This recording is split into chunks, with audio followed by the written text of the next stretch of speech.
ठीक है, ओके। चलिए, सभी प्यारे साथियों को मेरा नमस्कार। और मैं आशा करता हूं कि आप सभी प्यारे साथी बहुत अच्छे होंगे, बहुत शानदार होंगे। ठीक है, सभी प्यारे साथी बहुत ज़बरदस्त होंगे, एकदम स्वस्थ और मस्त होंगे। तो सबसे पहले तो हमारे जितने भी साथी हैं, ठीक है, वो प्लीज़ एक बार ठीक है आएँ और बताएं कि भाई कौन कौन साथी हैं क्लास में। 1 से 2 मिनट बस आपसे बात करेंगे और उसके बाद फिर हम क्लास को आगे बढ़ाएंगे। खुशबू राजपूत हैं, ठीक है, इसमें सुरेश सिंह जी हैं, इसमें सूरज कुमार मिश्रा जी हैं, इसमें उमेश कुमार जी हैं। उमेश कुमार जी नमस्ते। मीनाक्षी पटेल हैं, सतीश धर हैं, दुष्यंत शर्मा हैं, गोपाल कुमार जी हैं, ठीक है, रोहित हैं इसमें। जी, ठीक है, प्लीज एक बार सब लोग आ जाएंगे, सभी साथी इस क्लास में। रोहित कुमार जी, गोपाल कुमार जी, भाई कमेंट क्यों नहीं नीचे हो रहे आप सभी के? एक सेकंड रुको बच्चे। जी, ठीक है, सब लोग अच्छे हैं, सब लोग शानदार हैं, फर्स्ट क्लास हैं, जबरदस्त हैं, एकदम जिंदाबाद हैं। जी, ठीक है, आप सभी का स्वागत है, बहुत बहुत स्वागत है सभी लोगों का। यशोवर्धन जी हैं और सुरेश कुमार हैं, प्रभात झा हैं, रविंद्र कुमार जी हैं, अमन हैं, योगेश पाल जी हैं, अजय कुमार जी हैं, गौरव शर्मा हैं, शिवानी जी हैं, पलक पांडे हैं, शिप्रा गुप्ता हैं, बीर हैं, दीप हैं, अवनीश कुमार जी हैं, राज हैं, अन्नू चौरसिया हैं, अमरदीप जी हैं, सौरभ भट्ट हैं, एकलव्य मौर्य हैं। जी, मेरे प्यारे बच्चे, ये ठीक है ना, देखो मैंने कल भी आपकी क्लास में ही आपके सामने मैंने बताया था कि इन्वायरमेंट कर दीजिएगा, ठीक है ना, टाइटल को चेंज करके। लेकिन देख लीजिए आप, ठीक है ना, इतने सुस्त लोग हैं, ठीक है, आप सुस्ती देखिए। लेकिन ठीक है, इसमें हम आज ये काम करेंगे कि आज मैं खुद जो है ना, ठीक है, उस भैया को साथ बिठा के और आज मैं खुद ये काम करवाऊंगा, अपने आंखों के सामने करवाऊंगा आज मैं ये काम। ठीक है ना, तो आज मुझे रुकना पड़ेगा यहाँ पे और आज मैं रुक कर ये सारा काम करवाऊंगा। आप चिंता ना करो, इन्वायरमेंट इकोलॉजी और इन्वायरमेंट इकोलॉजी की सारी क्लासेस जो हैं वो आज आपको, ठीक है, बिल्कुल एकदम सिस्टम से लगी हुई मिलेंगी। ठीक है, कल आपको, और प्लस उनकी पीडीएफ वगैरह मैं सब कुछ इस काम को करवा दूंगा। ठीक है, आप बिल्कुल परेशान मत होइए। ठीक है, आप लोग ये सोचते होंगे कि सर करवा नहीं रहे, हम बोलते हैं, जबकि मैंने आपके सामने इसलिए मैंने बोला कि आपको बिलीव हो जाए कि हम पीछे भी बोलते हैं, लेकिन थोड़े से सुस्त हैं, नेक थोड़ा टाइट करना पड़ेगा। जी, एक बच्चा है प्रज्वल, कह रहे हैं राइटिंग समझ में नहीं आती। जी, राइटिंग प्रज्वल, ठीक है, मैं पूरी कोशिश करूंगा कि समझ में आए। बाकी का जब मैं साथ साथ बोलता हूं तब भी आप, जब मैं साथ साथ बोल रहा हूं तो उसको, ठीक है, आप तभी उस समय सुनते हुए चली जाएं और साथ साथ आप नोट्स बनाते हुए चली जाएं। जी, 11 बजे आप कब से क्लास लेंगे मेरे प्यारे बच्चे? मोस्ट प्रोबेबली मैं मंडे से 11 बजे क्लास ले लूंगा, है ना। मंडे से ले लूंगा क्योंकि फिर मंडे को मैं घर पे चला जाऊंगा। अभी हमारा पीसीएस का प्रोग्राम चल रहा था, तो ये देखिए, देखो एक बहुत ज़रूरी बात, ठीक है, आप सभी के सामने मैं शेयर करना चाहता हूँ। सबसे पहली ज़रूरी बात ये है कि कल सुबह 9 बजे, 9 बजे, ठीक है, आपका संपूर्ण रिवीजन होगा एप्लीकेशन पे। मैं यूट्यूब पर नहीं करा रहा, क्योंकि फिर क्या फ़ायदा, आप लोगों ने बैच लिया है, रुपए खर्च किए हैं भैया, तो संपूर्ण रिवीजन होगा आपका एप्लीकेशन पे, अभी तक जो भी मैंने आपको पढ़ाया।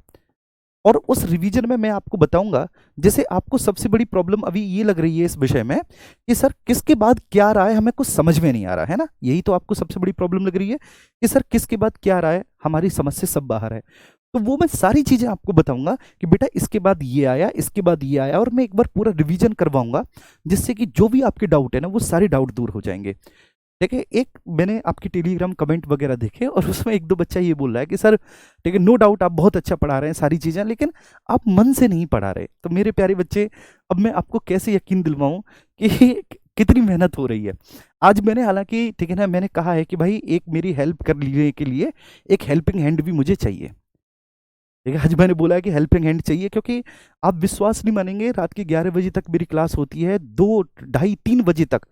ठीक है, मैं सारा कंटेंट बनाता हूँ खुद अपने आप मेरे प्यारे बच्चे, क्योंकि नया विषय है, इसकी कोई किताबें तो है नहीं, ठीक है, कहीं मार्केट में, और सिलेबस भी आपका बिल्कुल नया है।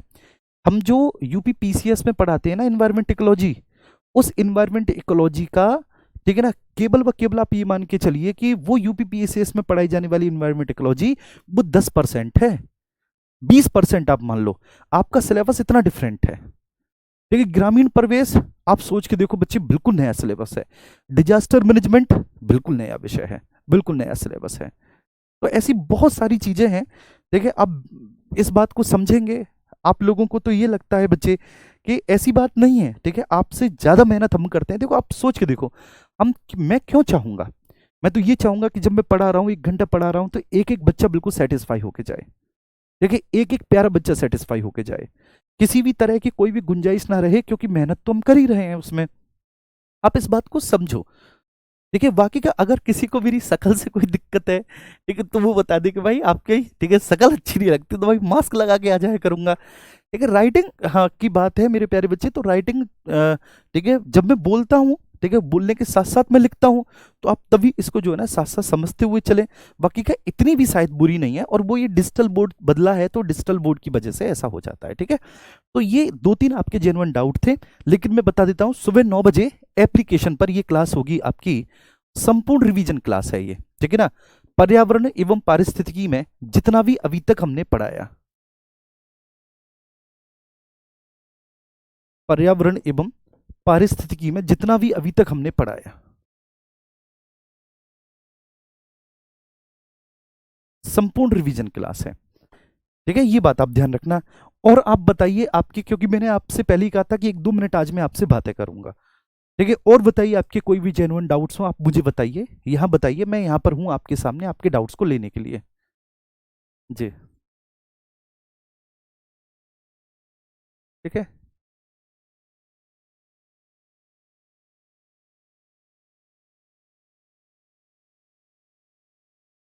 इस सब्जेक्ट के कुछ बेटा बनाने पड़ेंगे, इस सब्जेक्ट के कुछ बनाने पड़ेंगे, अभी तक जितना पढ़ाया है इसमें से मुझे बनाने पड़ेंगे, है ना। और मेरे प्यारे बच्चे, मैं आपको ईमानदारी से बता रहा हूँ, देखो सच्ची में, मैं अकेला अध्यापक हूँ, अकेला मास्टर हूँ, मुझ पर है बर्डन ज्यादा। लेकिन बर्डन ज्यादा का मतलब ये नहीं कि आपके कंटेंट में किसी भी तरह का कोई समझौता होगा। मैं, ठीक है, पीसीएस में एथिक्स जैसा विषय पढ़ा रहा हूँ, पेपर 4 एथिक्स। ठीक है, पेपर 5 और पेपर 6 भी मैं पीसीएस में पढ़ाता हूँ। यूपीएसआई में भी, ठीक है, मैं पॉलिटी पढ़ा रहा हूँ। एसएससी सीजीएल वाला जो हमारा बैच है, उसमें मैं सारे विषय पढ़ा रहा हूँ, जीएस के, ठीक है, सभी विषयों की मैं प्रैक्टिस करवाता हूँ। आपके यहाँ पर डिजास्टर मैनेजमेंट, ये ऐसे विषय हैं, आपने सोच के देखो कि आपने आज से पहले सुने नहीं, तो आपको कॉन्फिडेंस कैसे आएगा इन विषयों में? जितना आप रिवीजन करेंगे आपको कॉन्फिडेंस आएगा। ठीक है, कुछ मैं प्रीवियस ईयर के क्वेश्चंस लाऊंगा आपके, ठीक है, एक तरफ से प्रीवियस ईयर के क्वेश्चंस लाऊंगा, और कुछ क्वेश्चंस मैं बनाऊंगा प्रीवियस ईयर के जो क्वेश्चंस आपके यहाँ से पूछे गए हैं, क्योंकि ये जो सिलेबस है ये बहुत कम एग्जाम्स में ऐसा सिलेबस आता है। तो जिस जहां जहां पर ऐसा सिलेबस है, जैसे बंदरोगा में थोड़ा बहुत सिलेबस था, तो बंदरोगा के क्वेश्चंस को भी लेकर आऊंगा। ठीक है ना, क्लियर है? तो फिर गुड़िया ठाकुर,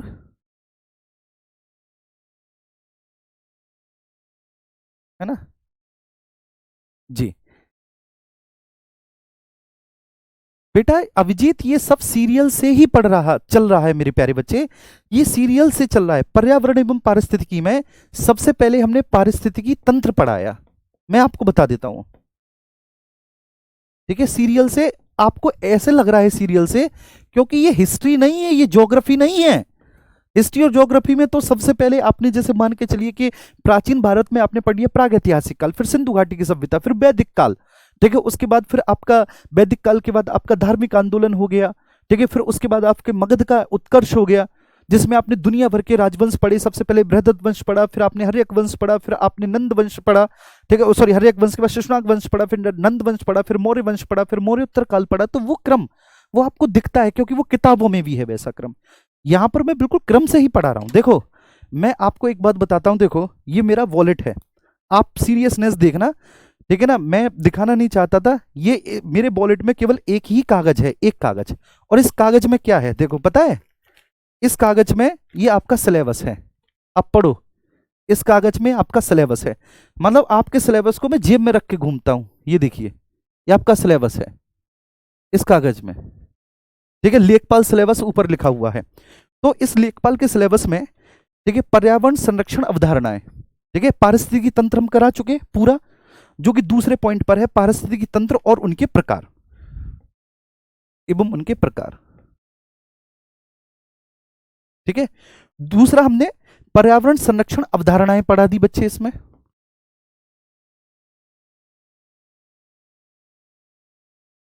संरक्षण अवधारणाएं पढ़ा दी।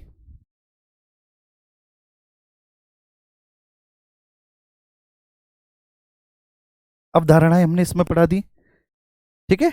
पर्यावरण संरक्षण अवधारणाएं मेरे प्यारे बच्चे पढ़ा दी। वन्य जीव संरक्षण पढ़ा दिया, वन्य जीव संरक्षण, संरक्षण अधिनियम है ना, वन्य जीव संरक्षण अधिनियम हमने पढ़ा दिया इसमें आपको पूरा। और आप लोग कहते हैं ना सर बेटा ये बहुत डिटेल में नहीं जाना हमें, ठीक है, आप देख लेना, ठीक है, जो मैं पढ़ा रहा हूं बिल्कुल एकदम। वन्य जीव संरक्षण अधिनियम हमने पढ़ा दिया इसमें, ठीक है, वन्य जीव संरक्षण अधिनियम ये हो गया। इसके बाद आपका, ठीक है, जलवायु परिवर्तन ये हमने पढ़ा दिया,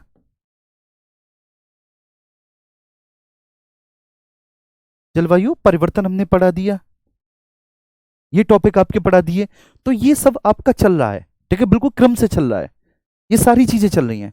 अब यहां पर देखो, ठीक है, आप चूंकि आपने कभी पढ़ा नहीं, ठीक है, आप जानते नहीं हो मेरे प्यारे बच्चे, तो इसलिए मैं आपको बता रहा हूं कि पारिस्थितिकी तंत्र एवं उनके प्रकार मैंने कितना रिवीजन किया, ठीक है, मैंने बार बार पारिस्थितिकी तंत्र उनके प्रकार को रिवीजन कर करके मैंने पढ़ाया, क्योंकि सारी चीजें मैंने बहुत अच्छे से रिवीजन करके पढ़ाई। इनफैक्ट बच्चे एप्लीकेशन पे ये तक कहने लगे कि वही रोज रोज रोज रोज चीजें, क्योंकि नया विषय था, आपको कॉन्फिडेंस दिलवाने के लिए वो मैंने किया कि नया विषय है, आपको कॉन्फिडेंस आए, ठीक है। पारिस्थितिकी तंत्र उनके प्रकार, इसमें मैंने पारिस्थितिकी भी करा दिया। पर्यावरण संरक्षण की अवधारणा है, पर्यावरण संरक्षण की अवधारणा में पर्यावरण से संबंधित प्रमुख आंदोलन, उनसे संबंधित प्रमुख व्यक्तित्व और उनसे संबंधित प्रमुख पुरस्कार, ठीक है, ये उनसे संबंधित प्लस इसमें, ठीक है, जितने भी पर्यावरण संरक्षण के लिए अंतरराष्ट्रीय सम्मेलन हुए, ठीक है, वो 2022 तक जितने हुए हैं, क्योंकि बाकी का आंकड़ा अद्यतन में आएगा, मैं बाद में कराऊंगा बाकी के आंकड़े को। तो जितने भी हुए वो सारे मैंने करा दिए, बिल्कुल एक क्रम से बताए, और उतना ही है उसमें, आप चिंता ना करो, उससे ज्यादा डिटेल में आपको नहीं जाना।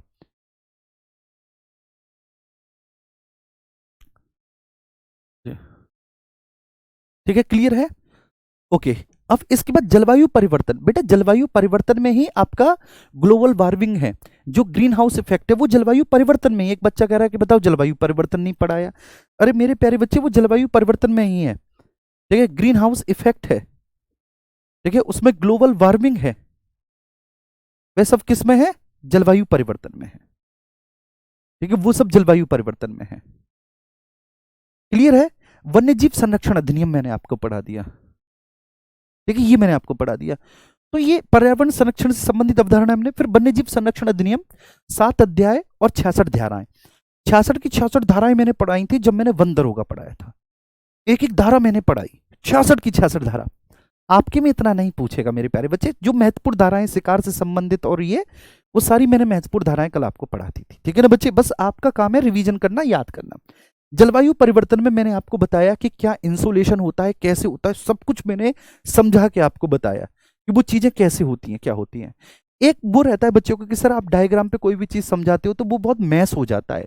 अरे भाई जब एक बात बताओ, जब मैं उसे समझा रहा था, जब मैं बार बार लिख लिख के उसे पढ़ा रहा था, तब आप फोकस करते और उसको साथ साथ वहां पे देख के चले जाते, इतना भी मैस नहीं होता मेरे भाई, ठीक है। लेकिन उसमें क्या है ना कि दिक्कत क्या होती है, दिक्कत होती है कि आपको बहुत सारी शिकायतें हो जाती हैं, ठीक है।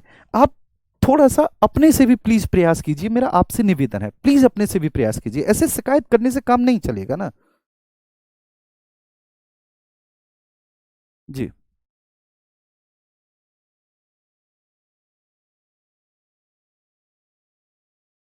हाँ, सिलेबस स्लो चल रहा है, ये बात सही है बिल्कुल, और वो इसलिए मेरे प्यारे बच्चे कि बीच में कुछ दिन मैंने पीपीटी यूज किया, आपने मना किया सर पीपीटी नहीं, तो मैंने कहा बेटा लिख के पढ़ाऊंगा, और लिख के पढ़ाऊंगा मेरे प्यारे बच्चे, तो ये होगा, ठीक है। बाकी का, ठीक है, कल आप सभी बच्चों को, ठीक है, कल आप सभी बच्चों को मेरे प्यारे बच्चे, ठीक है, यह इसके लिए तैयार रहना है, सुबह 9 बजे संपूर्ण रिवीजन होगा, इसके लिए सभी को तैयार रहना है एप्लीकेशन पे, ठीक है। और ये संपूर्ण रिवीजन मैं पीडीएफ से ही कराऊंगा, ठीक है, और मैं आपको बताऊंगा एक एक बात कि किसके बाद क्या आया है, किसके बाद क्या आया है, आपको कैसे कैसे करना है जी, ठीक है, क्लियर है। चलिए अब इसी पर, ठीक है, आप लोग प्लीज एक बार थम्स अप करें मुझे, और उसके बाद आगे बढ़ने की अनुमति दें। हाँ मीनाक्षी पटेल बिल्कुल, ठीक है ना,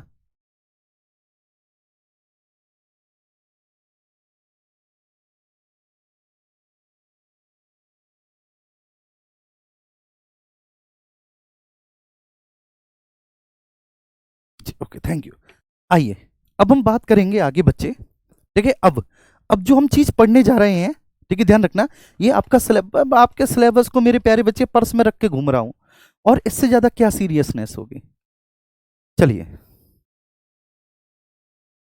चलिए, ठीक है, आगे चलते हैं। तो अब हम बात करेंगे बेटा वन्य जीव संरक्षण के बारे में। ये तो आपका वन्य जीव संरक्षण अधिनियम था 1972, वन्य जीव संरक्षण अधिनियम था 1972। ठीक है, अब हम बात करेंगे वन्य जीव संरक्षण अधिनियम 19 वन्य जीव संरक्षण के बारे में केवल, वाइल्ड लाइफ प्रोटेक्शन, वन्य जीव संरक्षण।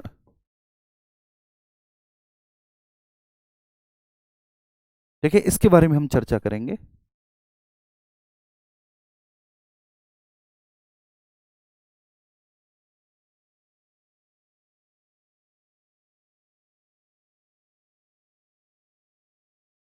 वाइल्ड लाइफ प्रोटेक्शन, वन्य जीव संरक्षण, प्लीज सब लोग समझना वन्य जीव संरक्षण को बहुत अच्छे से। यहां पर मेरे प्यारे बच्चे वन्य जीव संरक्षण की दो तकनीक हैं, ठीक है ना। वन्य जीव संरक्षण की, वन्य जीव का मतलब है कि वाइल्ड लाइफ को आपको क्या करना है, वाइल्ड लाइफ को प्रोटेक्ट करना है। तो वाइल्ड लाइफ को प्रोटेक्ट करने की दो तकनीक होती हैं, दोनों तकनीकों को आप सब बहुत अच्छे से समझेंगे, है ना मेरे बच्चे जी। ठीक है, बहुत अच्छे, thank you so much, thank you. ठीक है, और प्लीज मैं आप सब लोगों से एक ये और गुजारिश करूंगा छोटी सी मेरे प्यारे बच्चे, कि आप बार बार रिवीजन करें, रिवीजन पे बहुत फोकस करें। ठीक है, नया विषय है, मुझे पता है, आपको पता है कि सोच के देखो बच्चे, पसीने छूट जाते हैं लोगों के, कौन लेना चाहेगा बताओ इस नए विषय को। देखिए, जिसकी कोई किताब नहीं है मार्केट में, कौन लेना चाहेगा इस विषय को। ठीक है, और मैं ले रहा हूं, क्यों ले रहा हूं, या मुझे दिया जा रहा है, क्यों दिया जा रहा है बच्चे। ठीक है, इसलिए दिया जा रहा है कि मैं मेहनत कर लेता हूं बच्चे आप लोगों के साथ, पूरी कमिटमेंट के साथ। हाँ, आपको ये लगता होगा कि बहुत ज्यादा सीरियसली नहीं ले रहे, तो मेरे प्यारे बच्चे मैं बहुत ज्यादा दावा नहीं ठोकता। ठीक है, मेरी वैसी आदत नहीं बहुत ज्यादा दावा ठोकूं, ये करूं वो करूं, बहुत शो ऑफ वाली चीज नहीं है, इसलिए आपको लग रहा होगा। पर्दे के पीछे की मेहनत आप कभी देखो। ठीक है, चलिए आइए अब यहां पर देखो मुन्ना। तो वन्य जीव संरक्षण, wild life protection, wild life protection तो वन्य जीवों को संरक्षित करने के लिए, या फिर आप ये कह सकते हैं कि जैव विविधता को संरक्षित करने के लिए दो प्रकार की तकनीक होती हैं, वन्य जीव या जैव विविधता,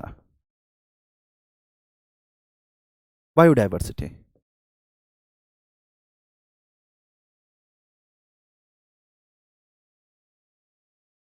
ठीक है, बायोडायवर्सिटी को संरक्षित करने की, प्रोटेक्ट करने की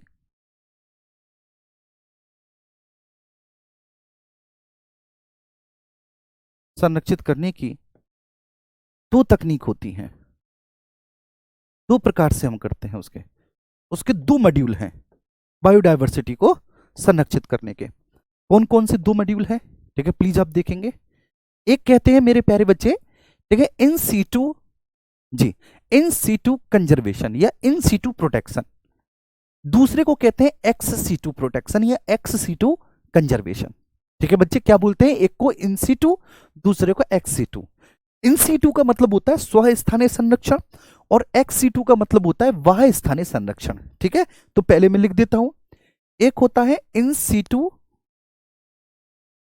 ठीक है ना, कंजर्वेशन, ऐसे लिखूंगा बस केवल, हिंदी में इसको कहेंगे स्व स्थानीय संरक्षण, स्व स्थानीय संरक्षण, स्व स्थानीय संरक्षण। दूसरा होता है ex situ conservation, ex situ conservation, वाह स्थानीय, वाह स्थानीय संरक्षण, बाह्य स्थानीय संरक्षण, इन सीटू कंजर्वेशन और एक्स सीटू कंजर्वेशन। स्व स्थानीय संरक्षण, वाह्य स्थानीय संरक्षण। स्व स्थानीय संरक्षण का मतलब ये होता है मेरे प्यारे बच्चे, जब किसी भी वन्य जीव को, या फिर जब मेरे प्यारे बच्चे आप किसी भी प्रजातियों को, किसी भी वन्यजीव अथवा प्रजातियों को आप उनके प्राकृतिक आवास में ही संरक्षित करते हैं, मतलब जो जहां का है आप वहीं पर उसको संरक्षित करेंगे, है ना। अब ये जो संरक्षण की तकनीक होती है, इस संरक्षण की तकनीक से क्या होता है कि कुछ जो विशिष्ट प्रजातियां जो विलुप्त होने की कगार पर हैं, कुछ जो विशिष्ट प्रजातियां जो विलुप्त होने की कगार पर हैं, उनका संरक्षण तो होता ही होता है। देखिए इनफैक्ट जो पूरा का पूरा एनवायरनमेंट है या जो पूरा का पूरा इकोसिस्टम है, उस पूरे इकोसिस्टम को बेटा इसमें कंजर्व किया जाता है, प्रोटेक्ट किया जाता है। इसमें पूरे के पूरे इकोसिस्टम को ही प्रोटेक्ट किया जाता है। क्लियर है? ये स्वस्थानीय मतलब ठीक है, विभिन्न प्रजातियों को उन्हीं के प्राकृतिक स्थान पर, उन्हीं के प्राकृतिक आवास में संरक्षित करना, इसको स्वस्थानीय संरक्षण कहते हैं मेरे प्यारे बच्चे। ठीक है, अब इसके अंतर्गत आते हैं जैसे national park, wild life sanctuaries, देखिए इसी में आते हैं, और पवित्र उपवन, जिसको आप कहते हैं पवित्र उपवन, सैक्रेड ग्रोव्स कहते हैं इसको। तो सैक्रेड ग्रोव्स, पवित्र उपवन, वो इसी के अंतर्गत है। National park, wild life sanctuaries और पवित्र उपवन वे स्वस्थानीय संरक्षण का ही उदाहरण है, जिसमें हम क्या है, उन्हीं के प्राकृतिक आवास में प्रजातियों को संरक्षित करते हैं। तो इससे बेटा ना केवल कुछ विशिष्ट प्रजातियों का बल्कि पूरे के पूरे पारिस्थितिकी तंत्र को सुरक्षित किया जाता है, उस पूरे का संरक्षण और संवर्धन किया जाता है। इससे लाभ सबसे बड़ा यह है कि प्रजातियां अपने प्राकृतिक आवास में ही विकास करना प्रारंभ कर देती हैं, ये इसका, और उस स्थान विशेष की जैव विविधता बढ़ती है और वहां पर वन्यजीव संरक्षण होता है। तो स्वाभाविक सी बात है। क्लियर है? ये हो गया स्वस्थानीय। दूसरा होता है वाह्य स्थानीय संरक्षण।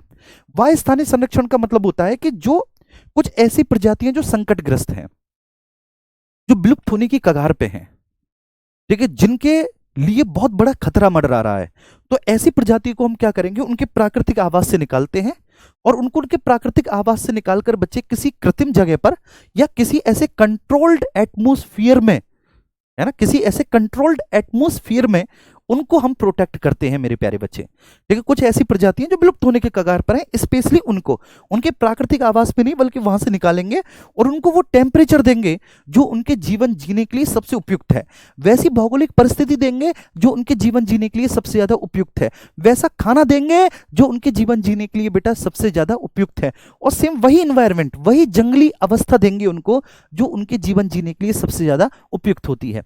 इसमें कौन कौन आता है बच्चे? ठीक है, XC2 में ये पूछा जाता है।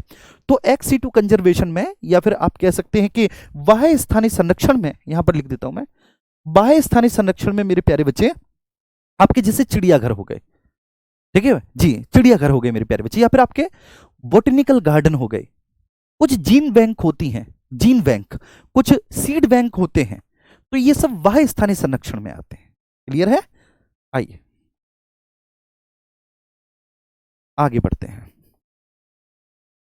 तो यहां पर आप देखेंगे स्वस्थानीय संरक्षण,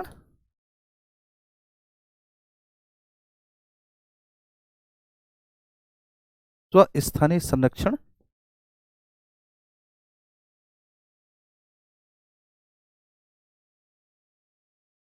इन सीटू कंजर्वेशन। ठीक है, अच्छा, अब इसमें क्या होता है, आप लिखेंगे स्वस्थानीय संरक्षण में बच्चे, ठीक है ना, विभिन्न प्रजातियों को, विभिन्न प्रजातियों को, विभिन्न प्रजातियों को या किसी भी विशिष्ट प्रजाति को, विभिन्न प्रजातियों को बेटा, या फिर किसी भी स्पेशल, किसी भी विशिष्ट प्रजाति को, विशिष्ट प्रजाति को उसी के प्राकृतिक आवास में संरक्षित किया जाता है।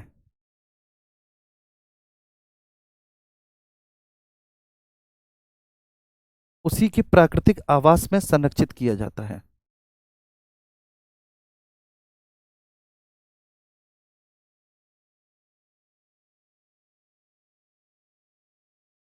संरक्षित किया जाता है।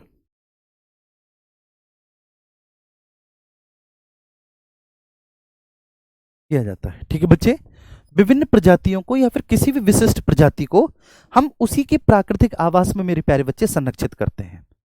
बात समझ में आ रही है? तो आप ये कह सकते हैं कि पारिस्थितिकी तंत्र को, ठीक है, सुरक्षित बनाए रखने की ये सबसे प्रभावी विधि है। जो पूरा का पूरा इकोसिस्टम है, इस पूरे के पूरे इकोसिस्टम को मेरे प्यारे बच्चे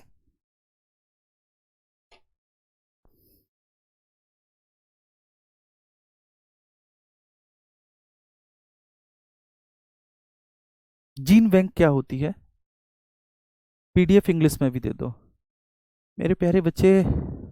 शिवम, इसमें PDF इंग्लिश में मेरे प्यारे बच्चे होना चाहिए एक ऐसा सिस्टम। मैं मानता हूं कि इंग्लिश मीडियम वाले बच्चों को PDF इंग्लिश में मिले, लेकिन अभी क्या है मेरे प्यारे बच्चे कि हमारे पास ऐसा सिस्टम है नहीं, है ना। तो उसमें कोई व्यवस्था मैं करूंगा, कुछ ना कुछ मैं आपके लिए कोई ना कोई बेटा एक ऐसी व्यवस्था करूंगा। देखो उसके लिए मुझे थोड़ा सा आप समय दो, मैं पकड़ूंगा किसी को कि जितना भी अभी तक हुआ है उस पूरे को भी इंग्लिश में देख करके, तो उसके लिए मुझे थोड़ा सा समय दो। आपके लिए जो भी है बच्चे वो किया जाएगा, परेशान मत हो, ये मैं आपको प्रॉमिस कर रहा हूँ, इंग्लिश मीडियम वालों को, है ना, ये मैं प्रॉमिस कर रहा हूँ। आइए अब यहाँ पर, तो बेटा इसमें क्या है कि विभिन्न प्रजातियों को या किसी भी विशिष्ट प्रजाति को आप उसी के प्राकृतिक आवास में, जो उसका नेचुरल हैबिटेट है, ठीक है, उसमें आप क्या करते हैं, संरक्षित करते हैं। ये किसी भी पारिस्थितिक तंत्र को संरक्षित रखने की सबसे प्रभावी विधि है। यह बेटा किसी भी पारिस्थितिकी तंत्र को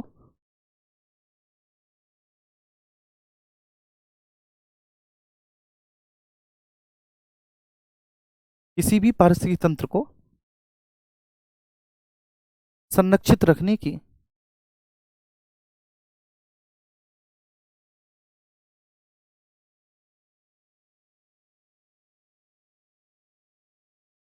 संरक्षित रखने की सबसे प्रभावी विधि है।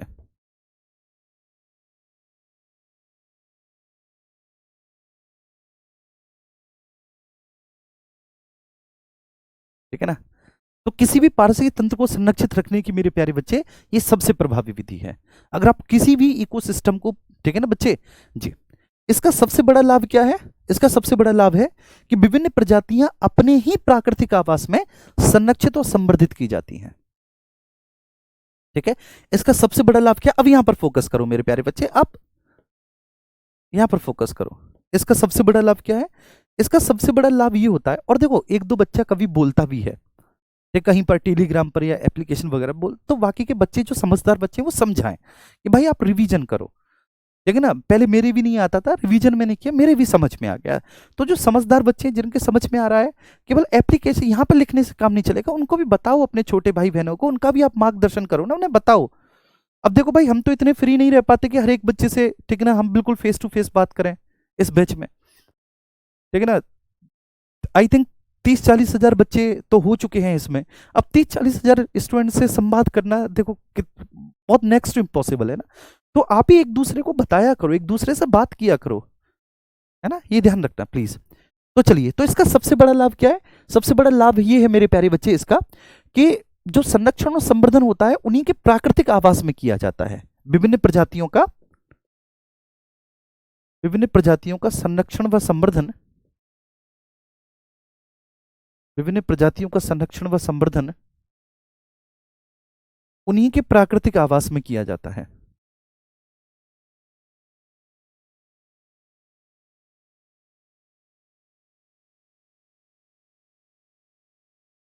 उन्हीं के प्राकृतिक आवास में किया जाता है।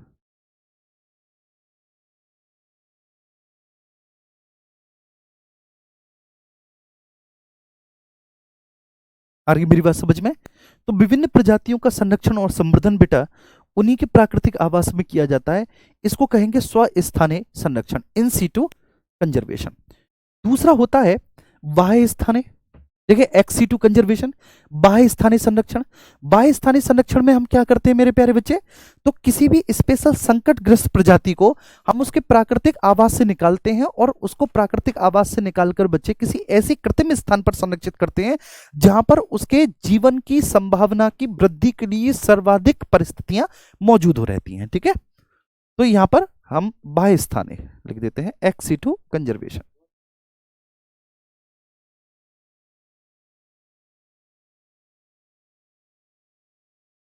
बाह्य स्थानीय संरक्षण,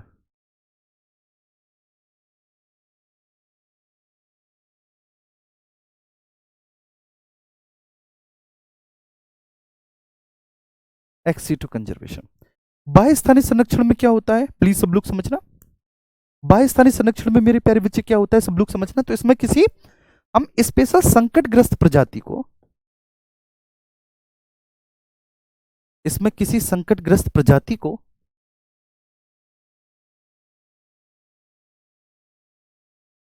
प्रजाति को उसके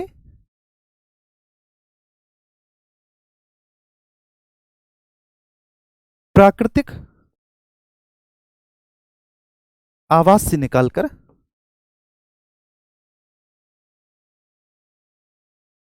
किसी संकटग्रस्त प्रजाति को, ठीक है ना, हम उसके प्राकृतिक आवास से निकालते हैं, और किसी संकटग्रस्त प्रजाति को उसके प्राकृतिक आवास से निकालकर मेरे प्यारे बच्चे, ठीक है, ऐसे एक कृत्रिम, आर्टिफिशियल, कृत्रिम, आर्टिफिशियल, और मेरे प्यारे बच्चे मैनेज्ड, प्रबंधित, प्रबंधित, ठीक है, जहां पर बच्चे उसकी जीवन यापन की, जीवन यापन की सर्वाधिक, जहां पर उसके जीवन यापन की सर्वाधिक, ठीक है ना, सर्वाधिक अच्छी परिस्थितियां उपलब्ध हों, वहां पर संरक्षित करते हैं। सर्वाधिक अच्छी परिस्थितियां उपलब्ध हों, सर्वाधिक अच्छी परिस्थितियां उपलब्ध हों, उपलब्ध हों, ठीक है, वहां पर उसको संरक्षित किया जाता है।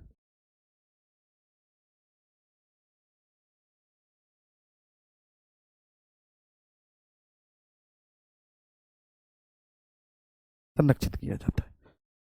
तो कृत्रिम एवं प्रबंधित बच्चे ऐसा क्षेत्र जहां पर उसके जीवन यापन की सर्वाधिक, ठीक है, उपयुक्त परिस्थितियां, तो वहां पर हम उसको संरक्षित करते हैं। ठीक है बेटा, तो इसको हम कहेंगे बाह्य स्थानीय संरक्षण। अब यहां पर पूछा क्या जाता है, इसमें ये नहीं पूछा जाता क्या क्या है, यहां पर इनके एग्जाम्पल पूछे जाते हैं कि भाई बस एग्जाम्पल आप बता दो, बस केवल एग्जाम्पल। ये तो कॉन्सेप्ट मैंने बताया, लेकिन यहां पर एग्जाम के पॉइंट ऑफ व्यू से केवल इनके एग्जाम्पल महत्वपूर्ण है। तो आप इसके एग्जाम्पल में देखेंगे नेशनल पार्क, राष्ट्रीय उद्यान, है ना बच्चे, बस एग्जाम्पल आपको याद रखना है, नेशनल पार्क। दूसरा वन्य जीव अभयारण्य, आप इंग्लिश में भी लिखेंगे वाइल्ड लाइफ सेंचुरीज, वन्य जीव अभयारण्य, वाइल्ड लाइफ सेंचुरीज। तीसरा पवित्र उपवन, सैक्रेड ग्रुप्स, सैक्रेड ग्रुप्स, पवित्र उपवन, पवित्र उपवन, सैक्रेड ग्रुप्स, ठीक है। आइए अब हम यहां पर चलेंगे, वाह्य स्थानीय संरक्षण में आएंगे। वाह्य स्थानीय संरक्षण में आप देखेंगे भैया, जैसे कि आपके botanical garden, botanical garden, garden, इसमें आपके शामिल किया जाता है बच्चे चिड़ियाघर को, जू को, ठीक है, बॉटनिकल गार्डन को, जू को, चिड़ियाघर को, इसमें आपका शामिल किया जाता है मेरे प्यारे बच्चे जीन बैंक। जीन बैंक, एक बच्चा पूछ रहा था कि सर जीन बैंक क्या है, एक दोस्त हमारे पूछ रहे थे। तो जीन बैंक का मतलब होता है मेरे प्यारे दोस्त,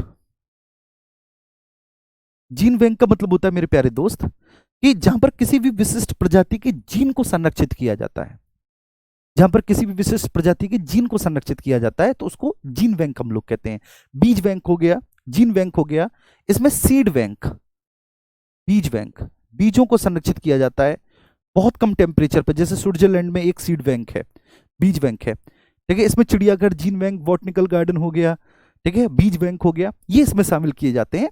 और राष्ट्रीय उद्यान, वन्य जीव अभयारण्य, पवित्र उपवन जो है वह स्वस्थानीय संरक्षण में शामिल किए जाते हैं। इसी बात पर, ठीक है, इसी बात पे एक बार सब लोग थम्स अप करेंगे मुझे। अरे यार भाई, ऊपर ही करे इसे, एक बार प्लीज सब लोग थम्स अप करके बताएंगे कि हाँ सर मजा आ गया।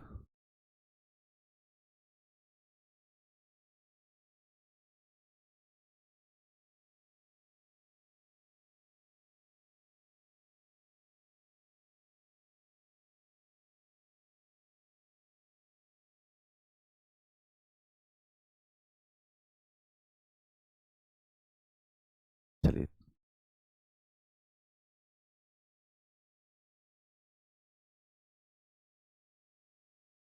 ठीक है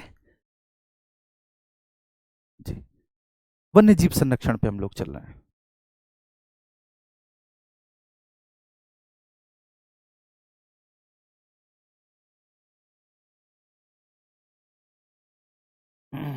चलिए, अब जैसे अब देखो हम वन्य जीव संरक्षण पे आए, एक बार फिर से आप देखो, ठीक है, यहां पर हमने, ठीक है, मैं फिर से एक बार बता रहा हूं, पारिस्थितिकी तंत्र एवं उसके प्रकार पढ़े हमने, पर्यावरण संरक्षण से अवधारणा, विभिन्न पुरस्कार हमने पढ़े, व्यक्तित्व पढ़े, प्रमुख पर्यावरणीय आंदोलन वगैरह पढ़े हमने।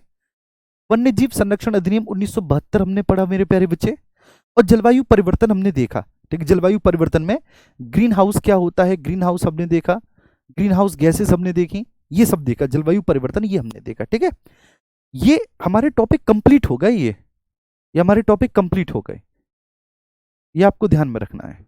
ये सारे टॉपिक ये हो गए हमारे।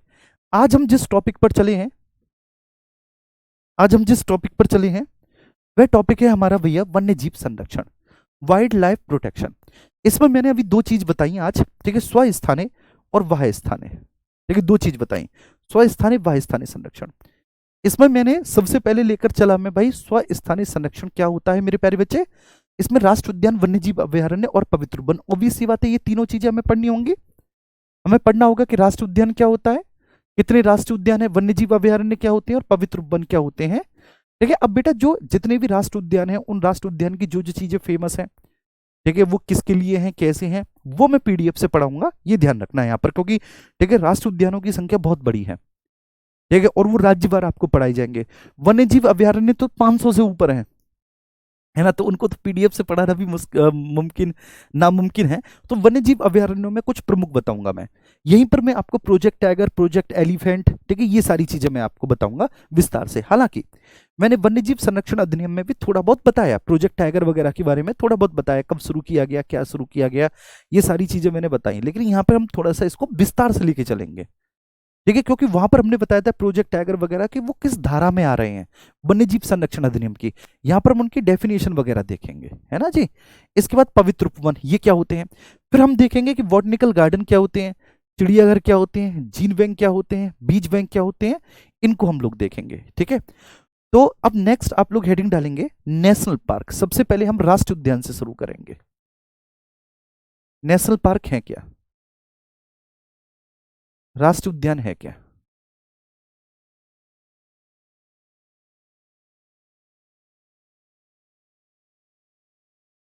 ठीक है, यहां से हम अपनी कहानी शुरू करेंगे।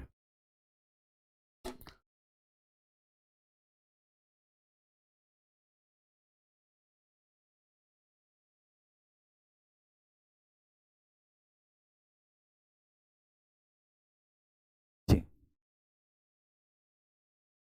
सर, क्रायो प्रिजर्वेशन क्या होता है, एक बच्चे ने पूछा है, आशुतोष पटेल करके उनका नाम है। क्रायो प्रिजर्वेशन का मतलब होता है मेरे प्यारे बच्चे कि जब आप किसी भी जीन को या किसी भी बीज को अत्यधिक कम टेम्परेचर पे, मतलब बहुत कम टेम्परेचर पर जब आप उसको संरक्षित रखते हैं, तो लगभग पूछा जाता है कितना टेम्परेचर होना चाहिए, तो -196 डिग्री सेल्सियस टेम्परेचर पर, ठीक है ना मेरे प्यारे बच्चे।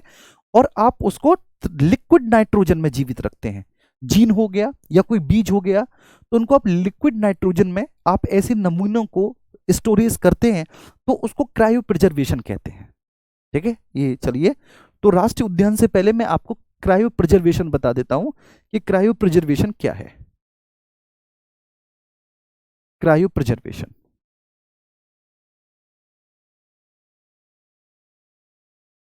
प्रिजर्वेशन क्रायो प्रिजर्वेशन में ये होता है, क्रायो प्रिजर्वेशन मेरे प्यारे बच्चे होता है कि आप किसी भी जीन को,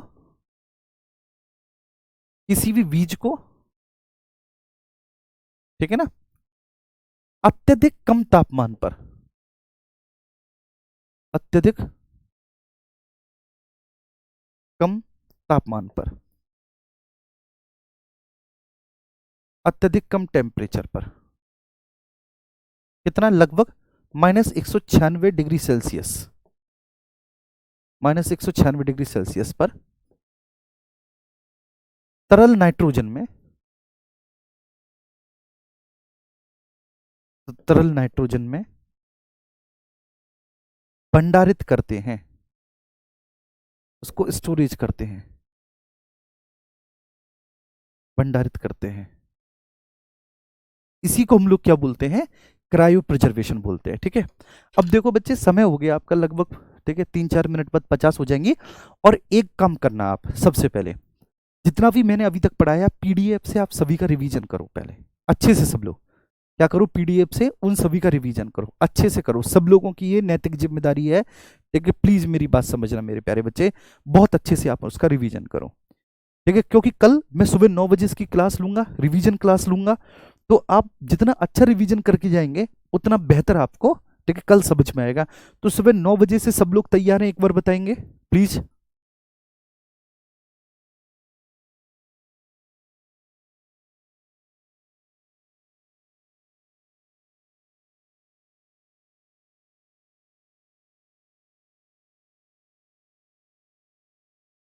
शिवम मैंने आपको बता दिया बार बार, ठीक है ना, पीडीएफ इंग्लिश में भी तो मैंने बता दिया बच्चे कि मैं अलग से उसको लिखवाऊंगा किसी इंग्लिश, ठीक है, कोई देखूंगा मैं इंग्लिश कंटेंट राइटर हो, सारी पीडीएफ को मैं इंग्लिश में अलग से लिखवाऊंगा मैं। बार बार आप एक ही कमेंट किए जा रहे हैं यार, प्लीज इतना तो आप धैर्य रखिए यार।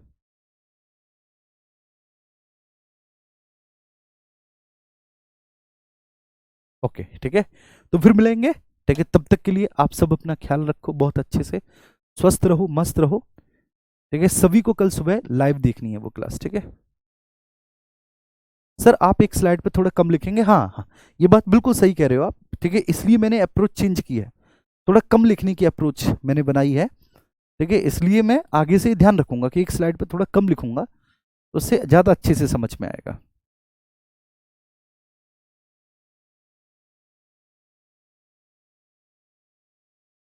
कॉन्फिडेंस आएगा बेटा रिवीजन से, कॉन्फिडेंस आएगा रिवीजन से, और रिवीजन के बाद जब मैं आपके लिए एमसीक्यू लेकर आऊंगा, ठीक है, अभी आप खत्म होने दो, ठीक है, इसको इन्वायरमेंट को आप खत्म होने दो, इन्वायरमेंट को खत्म होने दो, ठीक है, आप थोड़ा सा समय लगेगा अभी इन्वायरमेंट को खत्म होने में, और उसके बाद में कराऊंगा खूब इसकी दम से प्रैक्टिस, खूब से ज्यादा एमसीक्यू हो सकते हैं उतने ज्यादा से ज्यादा एमसीक्यू लेकर आएंगे, फिर आप देखना कॉन्फिडेंस क्या, कॉन्फिडेंस के पिताजी भी आएंगे। जी ऐप पर ही होगा बच्चे, यूट्यूब पर नहीं, यूट्यूब पर क्या फायदा। फिर तो सभी देखेंगे यूट्यूब पर, एप्लीकेशन पे लेंगे, ठीक है, ओके। हाँ पीपीटी फॉर्मेट में ही होगा ना बेटा, ऑब्वियस सी बात है, पीपीटी फॉर्मेट में इसको करेंगे। थैंक यू, ठीक है, चलिए तो बहुत बहुत धन्यवाद, ठीक है अनिकेत, बहुत पॉजिटिविटी के साथ, बहुत मेहनत के साथ आप पढ़िए, पूरी ईमानदारी के साथ आप पढ़िए, देखिए अपना सब कुछ आप न्यौछावर कर दीजिएगा, सर्वस्व न्यौछावर आप कर दीजिएगा, ये बात ध्यान रखना मेरे प्यारे बच्चे। और मैं अपने सिलेबस को रख देता हूँ, ठीक है, बताओ, ठीक है। कितना महत्वपूर्ण है ये आप खुद देखो मेरे लिए, और आप कहते हो कि सर सीरियसली नहीं लेते।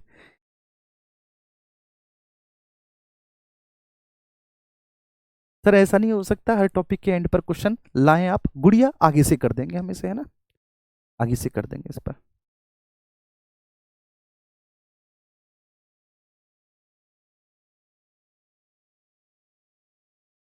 ठीक है ओके, ठीक है ओके, थैंक यू बच्चे, ठीक है। लेकिन रिवीजन करना है, ध्यान रखिएगा सब लोग रिवीजन करेंगे, ठीक है। आज की क्लास में हम थोड़ा सा कम पढ़े, यस दिस इज राइट, आज की क्लास में कम पढ़े हम थोड़ा सा, क्योंकि शुरुआत में कम से कम 10 मिनट तो हमने, ठीक है, आपसे एक दूसरे से बात की, क्योंकि जरूरी है वो बात करना, वो एक, ठीक है ना, गैप नहीं होना चाहिए, तो वो जरूरी है, ठीक है, बात करना। नहीं तो मैं आता हूँ और आपको पढ़ाने ही लग जाता हूँ, पूरा 1 घंटा पढ़ाता हूँ, कभी कभी बीच बीच में बात भी हो जानी चाहिए, जैसे, ठीक है, हम एक दूसरे से, ठीक है, बातें भी कर सके दूसरा, ठीक है। और अगर मैंने राष्ट्र उद्यान पढ़ा है तो फिर राष्ट्र उद्यान आज कंप्लीट नहीं हो पाएगा, बीच में बच जाएगा, और फिर अभी आपको रिवीजन भी करना है सब कुछ, क्योंकि कल आपकी एक रिवीजन क्लास भी होगी, तो फिर ठीक है ओके, थैंक यू।